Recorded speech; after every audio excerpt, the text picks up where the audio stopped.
Around the World in a Day. Seriously. Moses. So Moses Sumney just put out a record. We'll hold that thought. Namjoon's voice didn't need any help to be sexier. Moses needed to not. The two of them together, I was unprepared. For that shit. Namjoon's rasp on top of Moses' gravel, my brain, my ears. The eargasm was real and problematic. Extra layer of gravelly roughness on top of the raspy rasp. It was just too much. My little pit-a-pat heart. The song is so good it makes me mad. That's really what it is. It is a love aggression moment. I feel that often, actually. When something awesome BTS happens or something, I'm like, I get mad.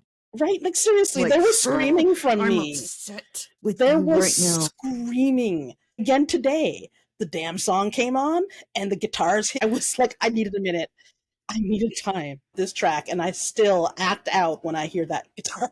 Get past the look arounds, that bum bum bum. We get to those, and we hear Namjoon start like really going. And there's this like pullback. It's discordant here for a while. Mm-hmm. All those people saying all their shit. This hot mess over here of the sounds over here, and he's been hearing since forever. But if you listen here, and the discord kind of dies down, the music gets more organized and softer.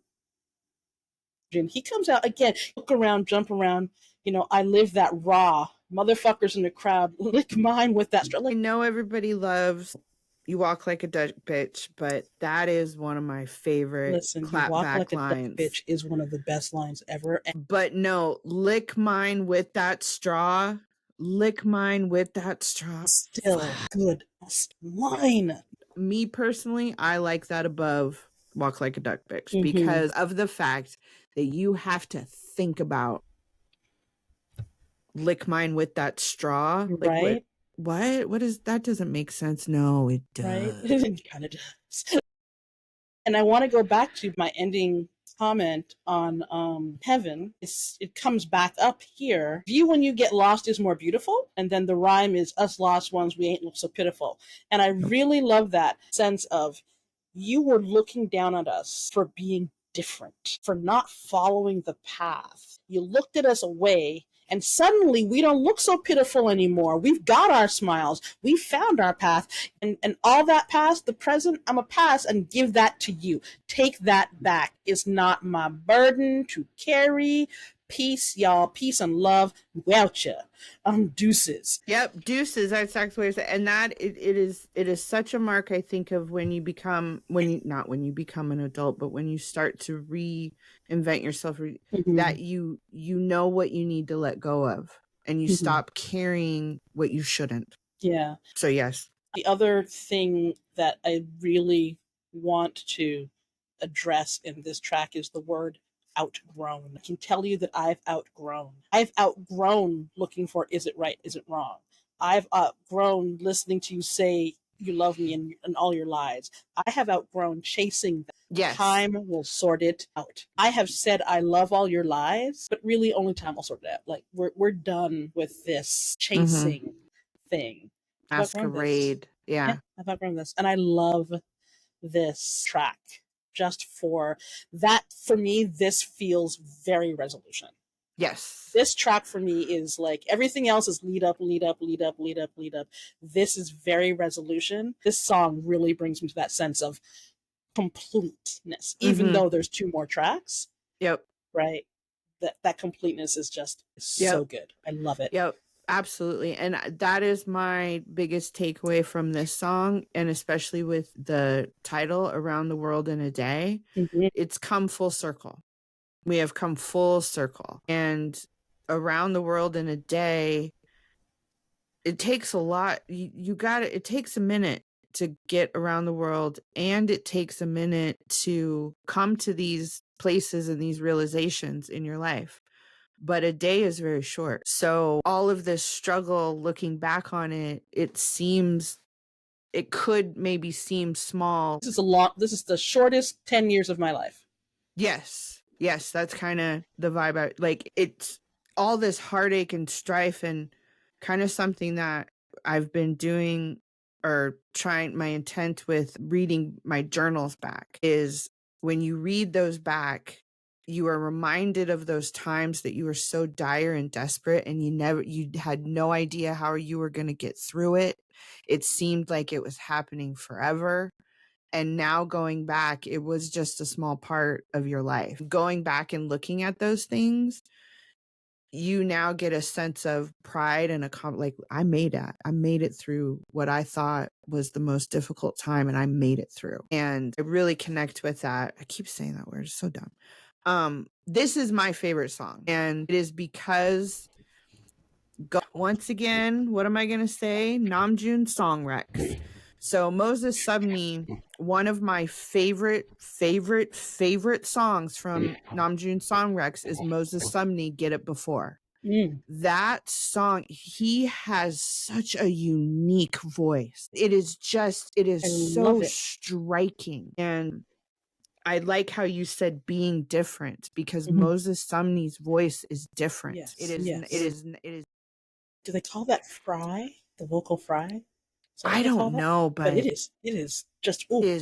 And so I've listened to Get It Before constantly.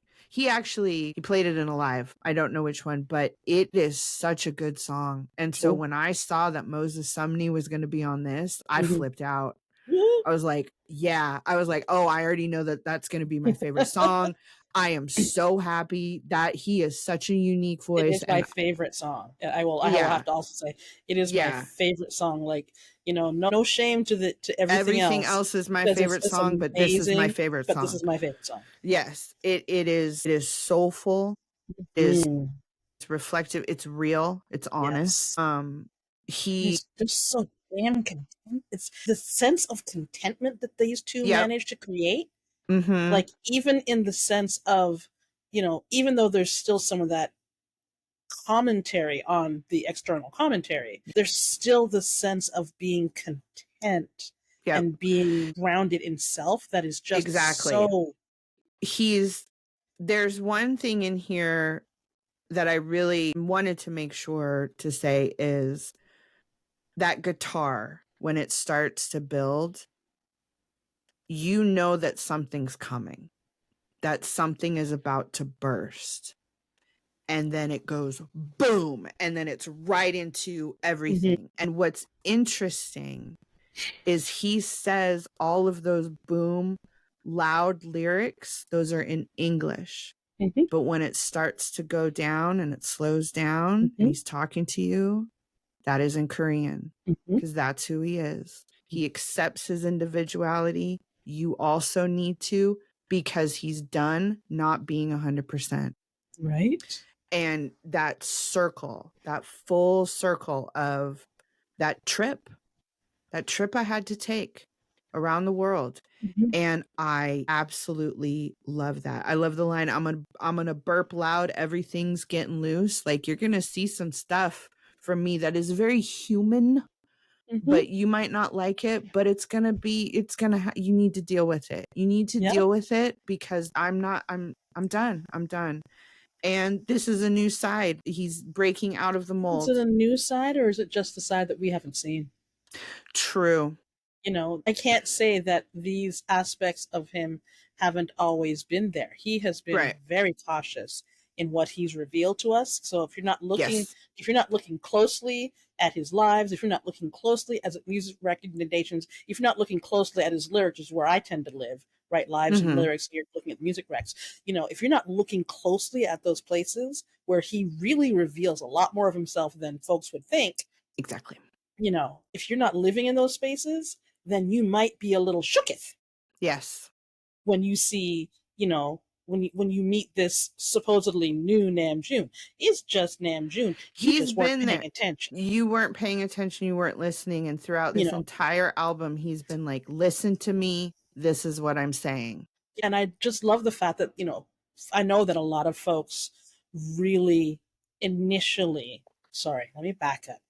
There is a branch of folks that had an issue with this album because the sound was. And I loved it because it was different. And all I want to say is y'all weren't listening closely to the first three things that he did.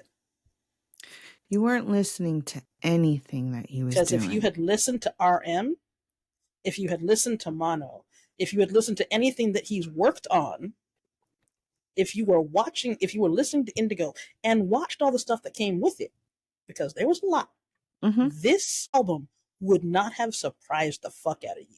You would have taken one listen to this and gone, and been overjoyed and been the sense of liberation. And thrilled out of your underwear and jumping up and down and going, yes, baby, tell them all, because Lord knows I did multiple times. To that line, too, I don't work right, and I like that bitch. That's that shit. Yes. If that doesn't give me the biggest superhero vibes, like, I love my imperfect self. I love me just I'm the way shit. I am, bitches. I want to be messy. I want to be lost. I love it. Again, one of those, I am in the right place and I am the right person. And that these last parts of the groin, heaven, lost, around the world, and around the world is kind of that stamp of that. Okay, now we have gone back up. Then the next thing is the question of you. That's not the punchline of the story. It's the end of the story. It's not the punchline. The punchline is being lost. And let's just talk a little bit about, Carl Jung just still being up in someone's brain, When I studied Carl Jung's theories, it made so much sense to me. No, and I came to it because I was taking my, what was that? Not philosophy. Was it philosophy? No, psychology. I was taking my psychology classes right before Map of the Soul came out, right before Persona came out. And I was like, Map of the Soul and I became deep, deep friends. The way I had to read that stupid book, I was so mad. The way I had to go back to school, theory. BTS will make you read books you don't want to. I was on one of their Zoom calls of the writers of that Map of the Soul 7. It was incredible. It was incredible. I tell people that BTS makes me study shit that I didn't want to study, that I didn't think I needed to know.